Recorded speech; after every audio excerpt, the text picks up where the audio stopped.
ಸ್ನೇಹಿತರೆ, ಎಲ್ರಿಗೂ ನಮಸ್ಕಾರ. ಇಡೀ ಜಗತ್ತೇ ಈಗ ಇಸ್ರೇಲ್ ಕಡೆ ತಿರುಗಿ ನೋಡ್ತಾ ಇರುವಂಥದ್ದು. ಇಸ್ರೇಲ್ನ ಶಕ್ತಿಶಾಲಿ ಪ್ರಧಾನಿ ಬೆಂಜಮಿನ್ ನೆತನ್ಯಾಹು ಇನ್ನೂ ಬದುಕಿದ್ದಾರಾ ಅಥವಾ ಇರಾನ್ನ ಮಿಸೈಲ್ ದಾಳಿಗೆ ಬಲಿಯಾದರಾ? ಸೋಷಿಯಲ್ ಮೀಡಿಯಾದಲ್ಲಂತೂ ಈ ಸುದ್ದಿ ಕಾಡ್ಗಿಜ್ಜಿನಂತೆ ದೊಡ್ಡ ಮಟ್ಟದಲ್ಲಿ ಹಬ್ಬುತ್ತಾ ಇದೆ.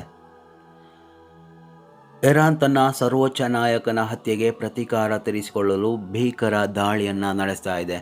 ಒಂದರ ಮೇಲೆ ಒಂದರಂತೂ ಕ್ಷಿಪಣಿಗಳನ್ನು ಇಸ್ರೇಲ್ ಮೇಲೆ ಬಿಡುಗಡೆ ಮಾಡ್ತಾ ಇರುವಂಥದ್ದು. ಇರಾನ್ ಬಿಟ್ಟಂತಹ ಮಿಸೈಲ್ಗಳು ನೇರವಾಗಿ ನೆತನ್ಯಾಹು ಇದ್ದ ಕಟ್ಟಡಕ್ಕೆ ಬಂದು ಬಡಿದಿದೆ ಅನ್ನೋದು ಈಗ ಸಂಚಲನ ಮೂಡಿಸಿರುವ ವಿಚಾರ. ಸ್ವತಃ ಇಸ್ರೇಲ್ ಕೂಡ ಹೌದು, ಆ ಬಿಲ್ಡಿಂಗ್ ಮೇಲೆ ದಾಳಿಯಾಗಿದೆ ಅಂತ ಒಪ್ಪಿಕೊಂಡಿರುವಂಥದ್ದು. ಇನ್ನು ಇರಾನ್ ಕಡೆಯಿಂದ ಇಸ್ರೇಲ್ ಪ್ರಧಾನಿ ನೆತನ್ಯಾಹು ಕಚೇರಿಗೆ ದಾಳಿ ಮಾಡಿದ್ದೇವೆ ಅಂತ ಹೇಳ್ತಾ ಇದ್ದಾರೆ. ಇನ್ನೊಂದು ಕಡೆಯಲ್ಲಿ ಇಸ್ರೇಲ್ ಅದಕ್ಕೆ ಒಪ್ಪಿಗೆಯನ್ನು ಕೊಡ್ತಾ ಇದ್ದಾರೆ. ಇವಾಗ ಟ್ವಿಸ್ಟ್ ಇಲ್ಲಿ ಇರುವಂಥದ್ದು, ಅಲ್ ಜಜೀರಾ ಮತ್ತು CNN ಅಂತಹ ದೊಡ್ಡ ಚಾನೆಲ್ಗಳು ಈಸ್ ಹಿ ಹೆಡ್ ಎನ್ನುವಂತಹ ಕ್ವಶನ್ ಮಾರ್ಕ್ ಹಾಕಿಕೊಂಡು ಪ್ರಶ್ನೆ ಮಾಡ್ತಾ ಇವೆ. ಇಸ್ರೇಲ್ ಮಾತ್ರ ಅವರು ಸೇಫ್ ಆಗಿದ್ದಾರೆ ಅಂತ ಹೇಳ್ತಾ ಇದೆ. ಆದರೆ ಅವರು ಎಷ್ಟು ಸೇಫ್ ಆಗಿದ್ದಾರೆ, ಜನರೆದುರು ಯಾಕೆ ಬರ್ತಾ ಇಲ್ಲ, ಇದೇ ಈಗ ಹುಟ್ಟಿಕೊಂಡಿರುವ ದೊಡ್ಡ ಅನುಮಾನ.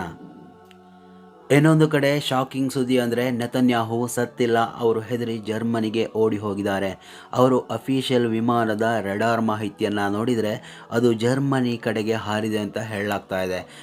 ಇರಾನ್ನ ಮಿಸೈಲ್ಗಳು ಇಸ್ರೇಲ್ನ ಐರನ್ ಡೋಮ್ ಭೇದಿಸಿ ಒಳ ಬರ್ತಿರೋದು ಇಸ್ರೇಲನ್ನೇ ನಡುಕ ಹುಟ್ಟಿಸುವಂತಹ ಒಂದು ಕೆಲಸವನ್ನು ಮಾಡ್ತಾ ಇರುವಂಥದ್ದು. ಕೇವಲ ಇಸ್ರೇಲ್ ಮಾತ್ರ ಅಲ್ಲ, ಅಮೆರಿಕದ ಅತಿ ದೊಡ್ಡ ಯುದ್ಧ ನೌಕೆ USS ಅಬ್ರಹಾಂ ಲಿಂಕನ್ ಮೇಲೂ ಕೂಡ ಅತಿ ದೊಡ್ಡ ದಾಳಿ ಆಗ್ತಾ ಇರುವಂಥದ್ದು. ಕುವೈತ್ ಏರ್ ಸ್ಪೇಸ್ನಲ್ಲಿ 3 F-15 ವಿಮಾನಗಳು ಕೂಡ ಪತನಗೊಂಡಿದೆ. ಇದೆಲ್ಲ ನೋಡ್ತಾ ಇದ್ದರೆ ಮಹಾಯುದ್ಧ ಶುರುವಾಯಿತಾ ಅನ್ನುವಂತಹ ಆತಂಕ ಶುರುವಾಗ್ತಾ ಇರುವಂಥದ್ದು. US ನೆಲೆಗಳ ಮೇಲೆ ಇರಾನ್ ನಡೆಸ್ತಾ ಇರುವಂತಹ ಆಕ್ರಮಣಕಾರಿ ಒಂದು ಹೋರಾಟವನ್ನು ಗಮನಿಸ್ತಾ ಹೋದರೆ ಅಮೇರಿಕ ಕೂಡ ಪ್ರತಿಕ್ರಿಯೆಯನ್ನು ಕೊಟ್ಟಿರುವಂಥದ್ದು. ಅಬ್ರಹಾಂ ಲಿಂಕನ್ ಮೇಲೆ ದಾಳಿ ಆಗಿದೆ, ಆದರೆ ಅದನ್ನು ನಾವು ತಡೆಯುವಂತಹ ಎಲ್ಲ ಪ್ರಯತ್ನವನ್ನು ಮಾಡಿದ್ದೇವೆ ಅಂತ ಹೇಳಲಾಗ್ತಾ ಇದೆ. ಆದರೂ ಕೂಡ ತಮ್ಮ ಅಮೇರಿಕಾದ 3 ಸೈನಿಕರು ಬಲಿಯಾಗಿರುವಂಥದ್ದು, ಆ ಒಂದು ಯೋಧರನ್ನು ಇವಾಗ ಕರ್ಕೊಂಡು ಹೋಗಿರುವಂಥದ್ದು ಎಲ್ಲವೂ ಕೂಡ ಒಂದು ರೀತಿಯಲ್ಲಿ ವಿಡಿಯೋ ಫುಟೇಜ್ಗಳು ಸಾಮಾಜಿಕ ವಲಯದಲ್ಲಿ ಅತೀವ ಚರ್ಚೆಯನ್ನು ಸೃಷ್ಟಿ ಮಾಡ್ತಾ ಇರುವಂಥದ್ದು. ಸದ್ಯಕ್ಕಂತೂ ತಮ್ಮ ಪರಮೋಚ್ಚ ನಾಯಕನನ್ನು ಖಮೇನಿಯನ್ನು ಕಳ್ಕೊಂಡಂತಹ ಇರಾನ್ ಇವಾಗ ಸಿಕ್ಕಲ್ಲಿ ಕ್ಷಿಪಣಿ ದಾಳಿಯನ್ನು ಮಾಡ್ತಾ ಇರುವಂಥದ್ದು. ಬರೋಬ್ಬರಿ 8 ದೇಶಗಳ ಮೇಲೆ ಈಗಾಗಲೇ ದಾಳಿಯನ್ನು ನಡೆಸಿಯಾಗಿದೆ. ಅಂದರೆ ಇರಾನ್ ಹೊರತುಪಡಿಸಿ ಕುವೈತ್ ಇರ್ಬೋದು, ಬಹ್ರೈನ್ ಇರ್ಬೋದು, ಸೌದಿ ಅರೇಬಿಯಾ ಇರ್ಬೋದು, ಒಮಾನ್ ಇರ್ಬೋದು, UAE ಇರ್ಬೋದು, ಅಥವಾ ಬ್ರಿಟನ್ನ ಕೆಲವೊಂದು ನೆಲೆಗಳ ಮೇಲೆ ಕೂಡ ದಾಳಿ ನಡೆಸಿರುವಂಥದ್ದು. ಇಸ್ರೇಲ್ ಮೇಲೆ ನಿರಂತರವಾಗಿ ಅತ್ಯಂತ ಶಕ್ತಿಶಾಲಿಯಾದಂತಹ ಕ್ಷಿಪಣಿಗಳನ್ನು ಇವಾಗ ಬಳಸ್ತಾ ಇರುವಂಥದ್ದು.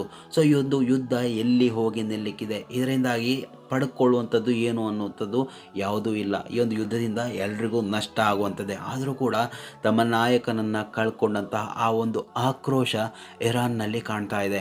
ಎಲ್ಲೆಲ್ಲಿ ಸಿಕ್ಕಲ್ಲಿ US ನೆಲೆಗಳೇನಿದೆ ಆ ಎಲ್ಲ ನೆಲೆಗಳನ್ನು ಪುಡಿ ಮಾಡುವಂತಹ ಪ್ರಯತ್ನವನ್ನು ಇವಾಗ ಸದ್ಯಕ್ಕೆ ಇರಾನ್ ಮಾಡ್ತಾ ಇರುವಂಥದ್ದು. ನೆತನ್ಯಾಹು ಸಾವು ಅಥವಾ ಅವರ ಪರಾರಿಯಾಗಿರುವ ಬಗ್ಗೆ ಅಧಿಕೃತಿಯ ಯಾವುದೇ ಮಾಹಿತಿ ಅಥವಾ ಮೊಹರು ಇನ್ನೂ ಬಂದಿಲ್ಲ. ಅವರು ಬದುಕಿದರೆ ಖಂಡಿತ ಒಂದಲ್ಲ ಒಂದು ದಿನ ಕ್ಯಾಮರಾ ಮುಂದೆ ಬರಲೇಬೇಕು. ಅಲ್ಲಿಯವರೆಗೆ ಈ ಒಂದು ರಹಸ್ಯ ಖಂಡಿತವಾಗಿಯೂ ಸಸ್ಪೆನ್ಸ್ ಆಗಿಯೇ ಇರುತ್ತೆ. ಮೊದಲನೇದಾಗಿ ಇಸ್ರೇಲ್ ಅಥವಾ ಅಮೇರಿಕ ಈ ಒಂದು ವಿಚಾರವನ್ನು ಹೊರಗಡೆ ಹಾಕೋದೇ ಇಲ್ಲ. ಯಾಕಂತ ಹೇಳಿದರೆ ಈ ಒಂದು ನೆತನ್ಯಾಹು ಹತ್ಯೆ ವಿಚಾರವೇನಾದರೂ ಹೊರಗಡೆ ಬಂತು ಅಂದರೆ ಆ ಒಂದು ಮಿಲಿಟರಿ ಫೋರ್ಸ್, ಆ ಒಂದು ಬಲವೇ ಕುಗ್ಗಿ ಹೋಗುತ್ತೆ. ಇವೆಲ್ಲ ಕಾರಣಕ್ಕಾಗಿ ಸದ್ಯಕ್ಕಂತೂ ಒಂದು ವೇಳೆ ಹತ್ಯೆಯಾಗಿದ್ದರೂ ಕೂಡ ಅದನ್ನು ಹೊರಗಡೆ ಹಾಕುವಂತಹ ಪ್ರಯತ್ನವನ್ನು ಖಂಡಿತವಾಗಿಯೂ ಅಮೇರಿಕ ಮತ್ತು ಇಸ್ರೇಲ್ ಅಧಿಕಾರಿಗಳು ಮಾಡೋದೇ ಇಲ್ಲ. ಸೊ ಯಾವಾಗ ಅಫಿಷಿಯಲ್ ಆಗಿ ಒಂದು ವಿಚಾರ ಹೊರಗಡೆ ಬರುತ್ತೆ ಅಲ್ಲಿವರೆಗೂ ನಾವು ಕಾಯಲೇಬೇಕಾಗಿದೆ. ಇನ್ನು ಈ ಒಂದು ವಿಚಾರದಲ್ಲಿ ನಿಮಗೆ ಏನನ್ನಿಸ್ತಾ ಇದೆ? ನೆತನ್ಯಾಹು ನಿಜಕ್ಕೂ ಸುರಕ್ಷಿತರಾಗಿದ್ದಾರಾ ಎನ್ನುವಂತಹ ವಿಚಾರದ ಬಗ್ಗೆ ಅಥವಾ ಈ ಒಂದು ಕಂಪ್ಲೀಟ್ ಡೀಟೇಲ್ಸ್ ಬಗ್ಗೆ ನಿಮ್ಮ ಅಭಿಪ್ರಾಯವನ್ನು ಕಮೆಂಟ್ ಮಾಡಿ. ಮುಂದಿನ ಮಾಹಿತಿಯೊಂದಿಗೆ ಮತ್ತೆ ಭೇಟಿಯಾಗೋಣ. ಅಲ್ಲಿವರೆಗೂ ನಮಸ್ಕಾರ.